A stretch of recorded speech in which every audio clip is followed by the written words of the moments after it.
So hey there everybody, welcome back to the channel. I'm Adam. Thanks for hanging out with me again today. And on today's video, well, it's going to be a quick one. Unfortunately, I didn't get a whole lot accomplished, and what I tried to get accomplished didn't work out.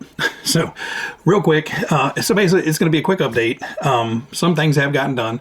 The Arma Granite is fixed. I got the axle swapped out in it. So, you know, 5-minute project, but getting around to it, which is one of those things. I did get the program card for the RAS, I don't know what the hell to call it, the Chinese brushless ESC. Went through the settings, changed it, and it helped a little bit. There's still a soft, squishy feel on the bottom, so I'm assuming that this thing is limited on the output of amperage.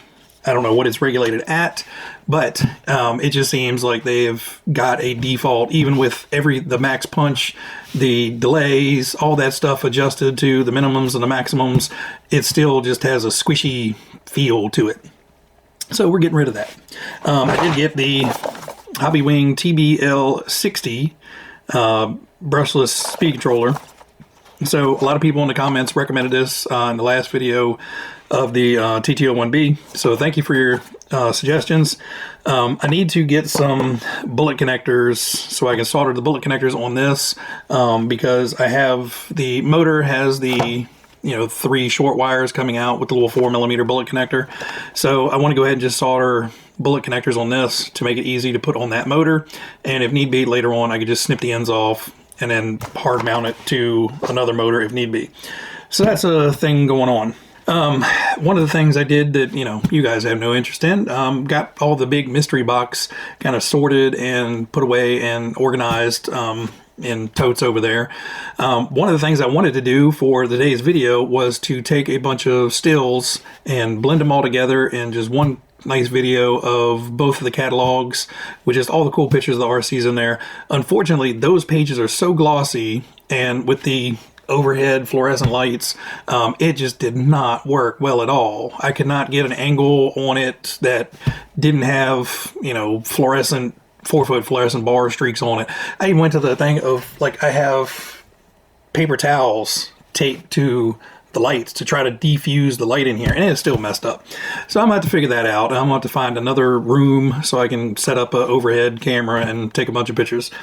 That didn't work out, but you guys can get a peek of the Dash 27 here, which evidently is the name of the truck. They had a Dash 49 and a Dash 27, 27 being 27 megahertz and 49 being the 49 megahertz. I was going to run this stock, but I had all the parts and pieces to convert it, so I just went ahead and converted it. Yep. So I will make a dedicated video of this. It's raining outside right now, so I'm not going to run it. I could run it inside, but it's kind of lame running it around inside. So it does seem like it's a bit faster than stock. I don't have any of the RC cars stock that, of this size that go that fast. So I'm pretty sure we're getting a whole lot more speed out of it than stock. So I took pictures as I was going through it, and this is a project that pretty much anybody can take on. If you have a drill and a hardware store, you can probably get this done no problem. I did everything without any specialty tools. There was no soldering involved. It was very, minimalistic. I wanted to do this so anybody out there that may be interested in doing this, if you have one of these in the closet, the battery terminals are all gnarled up and corroded, or you can't find the transmitter, or the transmitter is all banged up, you can make these into a kind of, not a fully modified, because the factory motor is still in here, the factory gearbox is still in here. You don't want to put a ton of power to these things. The gears are just kind of like hanging out in there. So I would suggest, throwing a brushless 370 in here and seeing how fast you can make it go. You can probably do it for a little bit, but it's going to blow out the, crappy little gears. So anyway, there will be a full video on this, but, just to show it is working.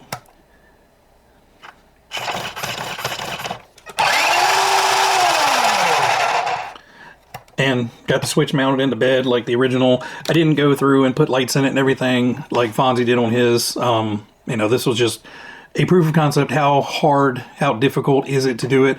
There are some tricks of getting the servo in here.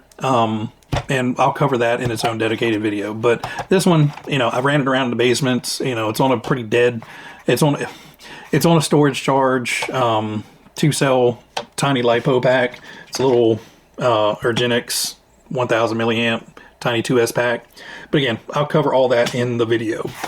But we did gut all the, you know, factory circuit board and everything. And this circuit board looks like it's in good shape. There's no delaminating, there's no corrosion on it. So I'm going to keep this. Everything is still wired up. I just need to wire it back to power if need be.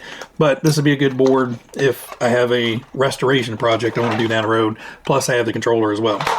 Well, everybody, that's going to end it for today. Quick, short, simple update. Things are getting done. Stuff is getting organized. Shop's getting cleaned up.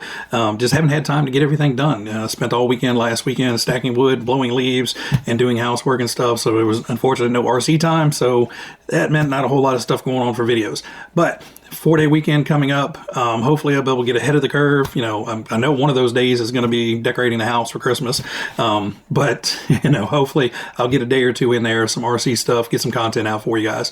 So anyway, everybody out there, you guys have a wonderful Thanksgiving. Hope everybody has safe travels. Everybody enjoys spending time with friends and family. And if you can't, you know, drop me a comment down in the video. We'll chat.